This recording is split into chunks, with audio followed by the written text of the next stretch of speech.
Eu acredito que você nunca mais olhou para um caminhão com toras do mesmo jeito depois dessa franquia, né? Então, pessoas, tudo bem com vocês? Eu sou o Lelo e eu resolvi revisitar Premonição, clássico de terror dos anos 2000, e verificar se ele ainda é bom, tão bom quanto a gente lembra dele. Muito porque nós temos um reboot da franquia a caminho, que deve estrear ainda este ano, então eu resolvi refrescar a minha memória e comecei pelo primeiro filme. Importante, eu sei que a cena da Tora não é desse filme, mas vamos lá, né? Essa é a mais icônica de toda a franquia, pelo menos na minha opinião. Bom, Premonição, o primeiro da saga, foi lançado em 2000, seguindo o mesmo padrão de alguns filmes que estavam rolando ali na época, dos filmes slasher da época. Um grupo de jovens sendo perseguidos por um assassino. No caso deste filme, o twist fica porque o assassino é a própria Dona Morte. E com esse conceito meio inovador, o filme caiu no gosto do público e virou um grande blockbuster. Ele custou 23 milhões de dólares e conseguiu faturar 5 vezes mais do que isso. E gerou, obviamente, uma franquia com 5 filmes e com o sexto engatilhado para ser lançado a princípio em maio deste ano. Mas o foco desse vídeo é nesse primeiro filme, no qual a gente acompanha um grupo de jovens que se salva de um acidente aéreo depois de um deles ter tido uma premonição. O único problema é que este não era o plano da Dona Morte. Era para todos eles estarem naquele avião. Então, ela não vai medir esforços para concretizar o que foi planejado.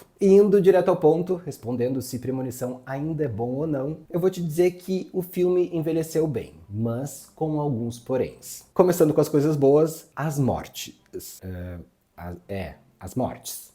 Tu me entendeu. Porque uma das coisas mais criativas desse filme, de toda a franquia, é como as mortes são pensadas e acontecem de forma totalmente inusitada. E existe toda uma engenhosidade por trás de cada uma que chega a ser até meio masoquista de se assistir. Porque cada cena de morte é montada de um jeito que você sabe que alguma coisa ruim vai acontecer, mas mesmo assim não consegue parar de assistir. Você não consegue desviar os olhos, mesmo sabendo que vai rolar um sangue ali. E eu acredito que a cena do avião seja a mais clássica desse filme, e eu vou te dizer uma coisa, ela não perdeu nem um pouquinho da tensão e do clima de terror, assim. Realmente a cena se manteve intacta, é uma das melhores do filme. Porém, todas as outras continuam extremamente interessantes. A minha preferida é a morte da professora, que é totalmente bizarra e extremamente divertida de assistir. E uma coisa que eu gostei de rever nesse filme, que fica muito clara nessa cena, é a utilização dos efeitos práticos, o que dá um tom um pouco mais de realismo para a situação toda, apesar, né, de ser uma cena de morte. Além disso, eu me surpreendi com o fato de que o ritmo do filme continua muito bom. Eu não me lembrava que ele tinha esse balanço muito bem feito entre história, mortes, que a narrativa fluía tão bem assim. Tu não fica entediado assistindo o filme. As coisas acontecem num fluxo muito bom. E claro, óbvio, ele segue um padrãozinho ali dos filmes de slasher do final dos anos 90 e início dos anos 2000, mas é bom,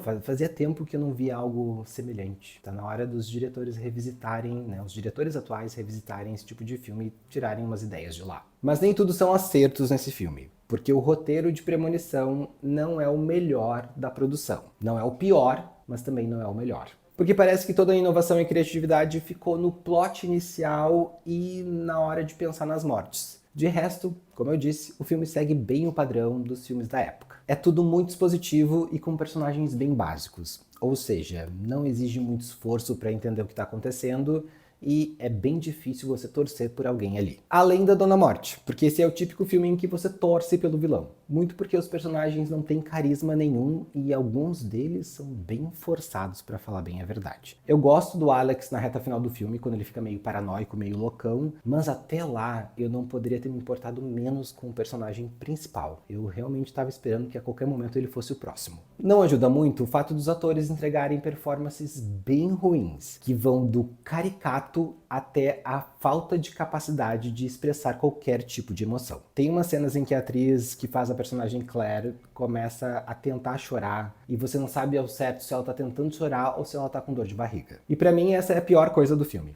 as atuações. E eu vou te dizer que eu não fiquei muito surpreso depois que, quando eu fui pesquisar sobre os atores, percebi que nenhum deles fez muito sucesso além da franquia. O único que parece que ganhou um pouquinho de atenção dos holofotes foi o Sean William Scott, mas muito mais porque ele estava envolvido em outra franquia, não tanto pelo seu talento em si, porque na verdade o personagem que ele faz aqui é muito parecido com o personagem que ele faz em American Pie. Mas eu vou te dizer que no final das contas, Premonição me surpreendeu bastante e ainda vale a pena. Ainda é bom, é basicamente um guilt pleasure para você assistir nos fins de semana. E assim como outros primeiros filmes de franquia, ele tem o seu charme por justamente ser o primeiro e estabelecer as regras do que a gente veria nos próximos. Vale tranquilamente uns 3 alienzinhos. Se você já viu, tá na hora de reassistir. Se nunca assistiu, dá uma chance que eu garanto que você vai curtir. Só não recomendo assistir esse filme antes de embarcar no avião ou durante uma viagem de avião. Não é a melhor escolha para ti. Vai por mim. E se vocês quiserem, eu posso fazer uma análise dos outros filmes da franquia. Deixa aí nos comentários pedindo isso. E também deixa nos comentários qual a morte da franquia que você acha mais interessante. Eu, por enquanto, vou dizer que, pra mim, desse primeiro filme é a da professora. Apesar de eu ter alguns preferidos dos outros filmes. Mas, por enquanto, deixa aqui que o meu preferido é o da professora. Bom, esse é o vídeo de hoje. Eu vou ficando por aqui. Até o próximo.